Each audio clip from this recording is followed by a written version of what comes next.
అయితే గురుగారు ఇంకొకటి యంత్రాల మీద మీది ఒక వీడియో చూసాను. ఇప్పుడు కాదు 2, 3 ఇయర్స్ బ్యాక్ చూసాను.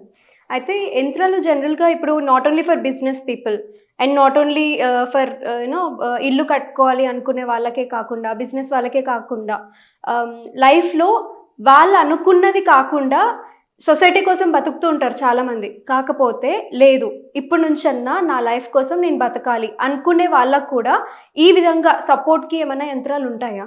సి విషయం ఏంటంటే మీరు ఇందాక అన్నట్టుగా సొసైటీ కోసం జనాలు బతుకుతున్నారు, నా కోసం నేను బతుకుతున్నా. ఇది నిత్య సంఘర్షణ, గుర్తుపెట్టుకోండి. నీ కోసమే నువ్వు బతుకుతాను అంటే అది అబద్ధం. నేను సొసైటీ కోసం బతుకుతున్నా అనేది కూడా అబద్ధం. రెండు అబద్ధాలు. మరి నిజం ఏంటి అంటే బ్యాలెన్స్డ్గా ఉండడం అనేది నిజం. నీ ఇంట్లో నీ కోసం నువ్వు బతుకు, నీ జీవితం కోసం నీ కోసం నువ్వు బతుకు. కానీ నీ కోసం నువ్వు బతుకుతూనే సమాజంలో నీ గౌరవం లేకుండా బతికేవనుకో వేస్ట్. బట్ ఆ గౌరవం అనే దాన్ని కూడా ఏంటంటే ఎవడో ఇచ్చేది గౌరవం అనేది కాదు, ఎవడో తీస్తే మనది పరువు కాదు. సో నీకు నచ్చినట్టుగా ఒక హుందాగా బతకడం అనేది మనం నేర్చుకోవాలి. హుందాతనం అనేది మనకు కావాలి జీవితంలో. ఆ హుందాతనం అనేది ఎదుటి వాళ్ళకి మన హుందాతనం నచ్చచ్చు, నచ్చకపోవచ్చు. కానీ ఒక బ్యాలెన్స్డ్ లైఫ్ లీడ్ చేయాలి, హెల్తీ లైఫ్ లీడ్ చేయాలి.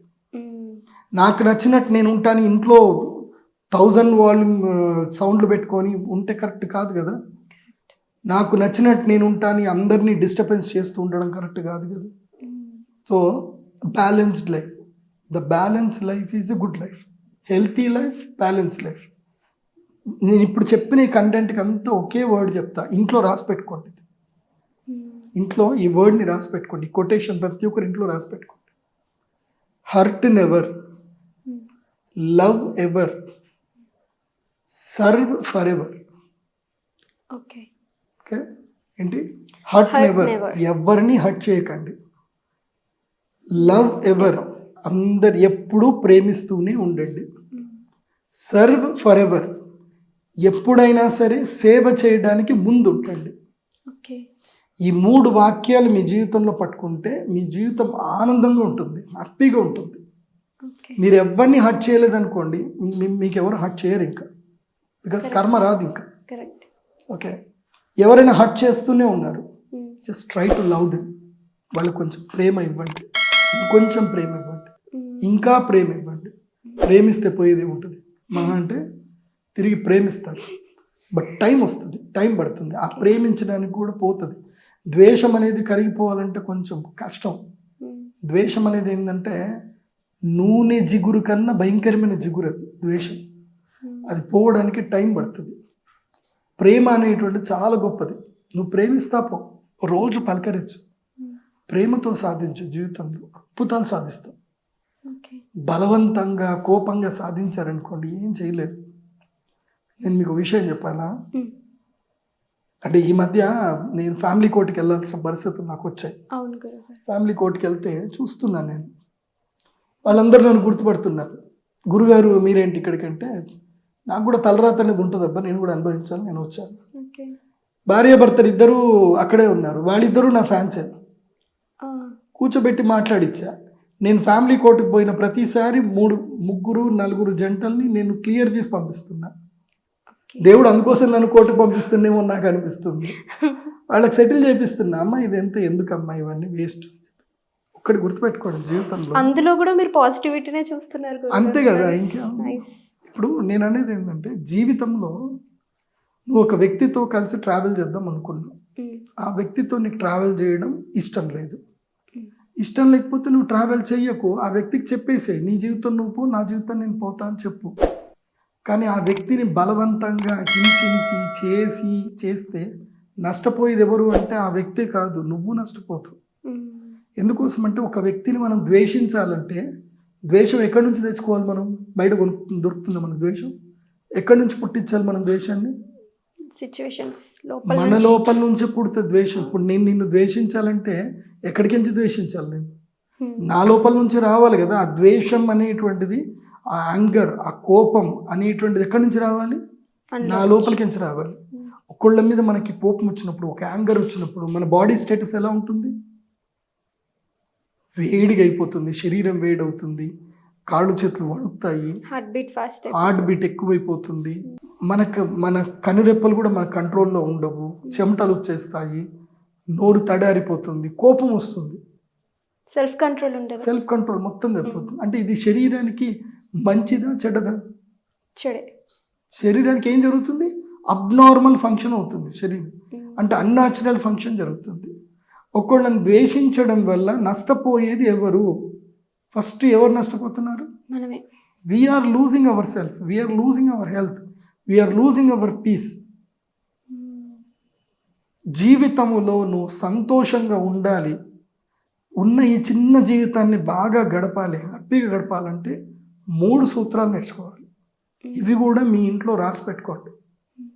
ఫర్గెట్, మర్చిపో, గతాన్ని మర్చిపో. అది మర్చిపోవాలంటే దానికి ముందు నువ్వు ఇంకో ఫార్ములా వాడాలి.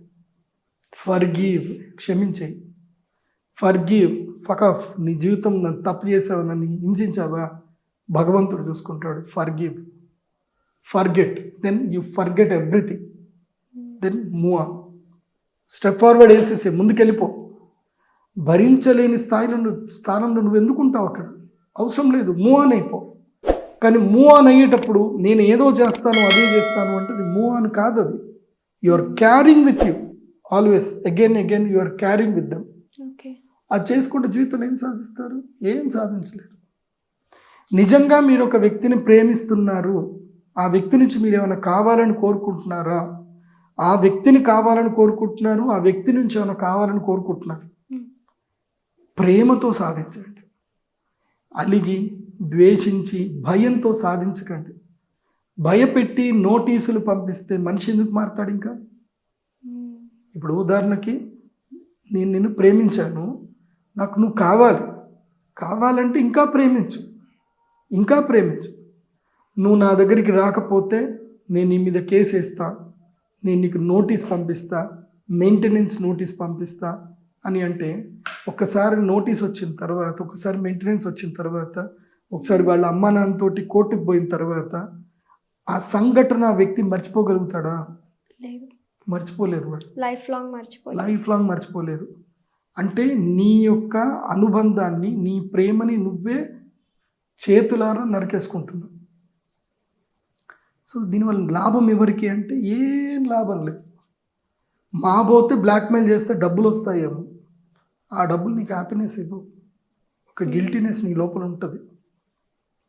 నేను చాలామంది ఆడవాళ్ళని చూస్తున్నా, ఎంతోమంది చూస్తున్నా, జీవితాలు పాడు చేసుకుంటున్నారు.